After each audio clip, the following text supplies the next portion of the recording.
Everybody, I'm here today to tell you that I almost broke my brand new furnace, and I'm going to tell you exactly what I did wrong. Here's what I did wrong. So recently I got a new furnace about a month and a half, 2 months ago, and I got the new furnace because the old furnace was pretty much done. Okay, there was a problem with the heat exchanger, which is a major cost and a major problem, so I just replaced the furnace. It was quite old as well, so it was definitely a good investment.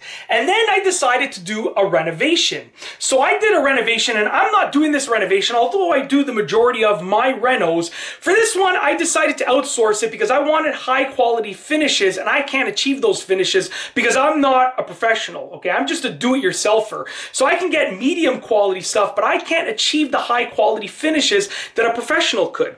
So we went through with the renovation. We're still in the renovation, actually. And I noticed when I came to check on the house, because we had moved out for a few weeks, just during the dusty part, my wife and kids and I, when I came to check on the furnace, I noticed that the light was flashing. I believe it was 4 times. I'm going to show you the light that I was talking about. There's actually just an indicator light down there. It's kind of hard to see because it's dark. You can see it looks like a heartbeat right now. It's flashing, which is good. That means it's normal. But when it was flashing 4 times, I knew that that was a signal that something was wrong.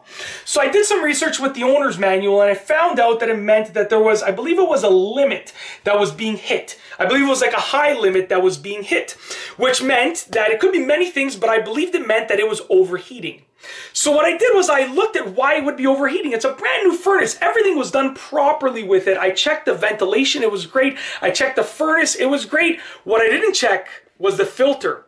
And when I pulled out that filter, it was unbelievably dirty. It was so dirty, it was ridiculous.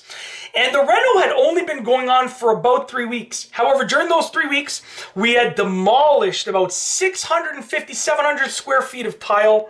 We had put up a whole bunch of new drywall. We had mudded and sanded. And by we, I mean the contractor and his crew. I helped a little bit with things that I could do on the side, but they were doing the majority of the work. So I didn't know how dusty it was in the house because I wasn't there for the dusty part. However, when I took out that filter, it was unbelievable how dirty it was. So what was happening was the furnace was working so hard to pull the air through this filthy filter, okay, that it had overheated and it had sort of shut down. And then it would start up again. It would work for a very short period of time, but it would overheat and it would stop working, okay, based on the little diagnosis that I could sort of make when I was in the house in the evenings, just checking things out and doing some work like videos and stuff like that. So with that being said, I took that filter out and I replaced it. And I texted my family friend who had installed the furnace, and I say, hey, listen, I said, this is totally on me, but how often should I be changing the furnace filter during a reno? And he told me, Mike, you should be changing it after every stage at the maximum of once a week. So if you're doing a significant amount of sanding for 2 days, change it after 2 days because it gets really, really dirty. So here's another example of one of the filters that I took out. This is not the one. The one that I took out was filthy. This is one that this is like the 3rd or 4th one that I installed since that time. And this has only been a week of very, very light work and it's still dirty, okay? So I almost broke my brand new furnace. I don't know if it would have broken. I believe there's a safety feature where it sort of locks out if it overheats. That's what I'm pretty sure of, which is good. But I definitely probably shortened the life of the furnace slightly because I let it get so dirty for a very short period of time. Luckily, it wasn't freezing outside, so the furnace wasn't running nonstop. It was kicking on. It would get to the temperature within, a couple of minutes, and then it would shut off for another hour, 2 hours. So luckily for me, I got really lucky in that the furnace didn't even have to work hard to get to the temperature, the ambient temperature of the house. But at the end of the day, that would have been an expensive mistake, and I'm glad that I learned. So the rule of thumb is whether your furnace is new or old, when you're doing a renovation, change your filter. Check your filter. It takes 3 seconds.